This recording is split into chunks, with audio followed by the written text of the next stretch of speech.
continue off what you were saying about doing a marching band. Can you tell me a little bit about how wrestling went? Because that's actually something I'm really interested in. I was actually offered to do wrestling because I was actually kicked off the basketball team, which I can do a video about in the future. Guys, let me know if you guys want to hear about that. But I was offered to do wrestling, but I kind of faced the same question that you brought up earlier, like, oh, how are you going to do it? So, Yeah.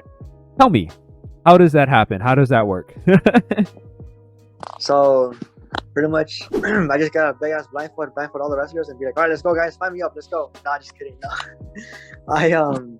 The way it works is like I have a friend Osvaldo Carlos, and he's really cool, and he was in wrestling before me, and he has more fight than I do, and he was like, oh yeah, bro, like he was telling me how like we just run and stuff for warm up. So for that, I just kind of had someone guide me, like me and Osvaldo guide me because he's really good at guiding. And for like the whole wrestling aspect, like the actual aspect, we have a thing called hand contact or constant contact, where pretty much like I'll put my phone real quick just like, so I can show you with my hands. So like I'm gonna give some pictures too. So pretty much we do is we have like our so right before we wrestle, we're like getting ready. So what we do is both like me and my opponent, we shake hands, and then we both put our left hands with palms up, and then our right hand palm down. So like our hands are mirrored.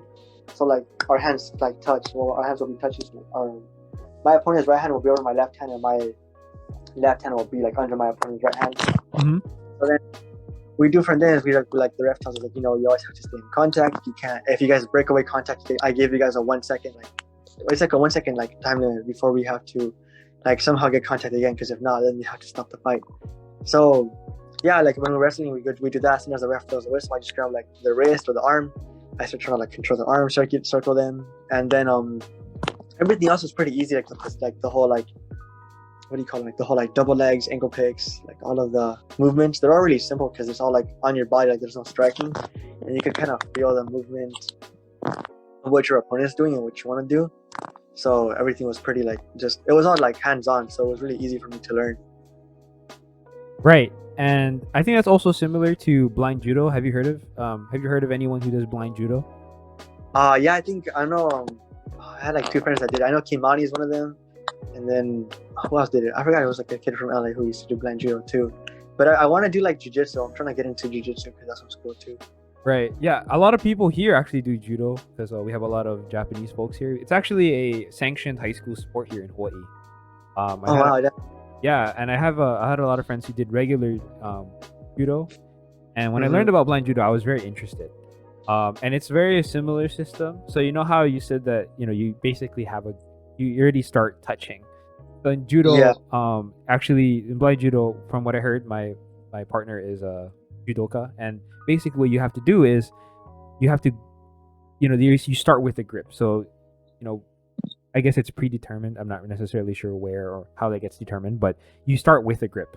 Similar situation where you have one grip, you start, and then the match or the round starts, right? Yeah. And in terms of how the sport works, it's not necessarily that big of a deal. I think like that's one of the important things with just kind of like sport in general. I feel like there's a lot of sports where there's options available, but people just don't want to explore it. Have you heard of Isaiah Austin? No.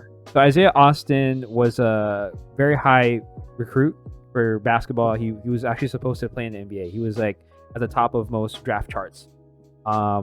He got disqualified because he had a heart condition. The other part to him was that he actually had a condition where his one of his eyes' retinas would actually detach. So he was virtually like playing on one eye. Playing on one eye, yeah. And he would always wear glasses and what are those called? Goggles, right? Yeah, the goggles, yeah. So that's what he would do, and I thought it was very interesting how it was very rarely covered that, what his experience was like and his journey through sport and athletics with that kind of condition, because I think there's a stereotype, right, that there's only certain kind of sports that blind people can compete in, right? Yeah. Or it's not like, if we have a blind person, if we have a blind person, like I just have a person in this sport, they might slow the team down, or they might just make us look bad, or just like I don't know if they could get this or that, like this might be too hard for them.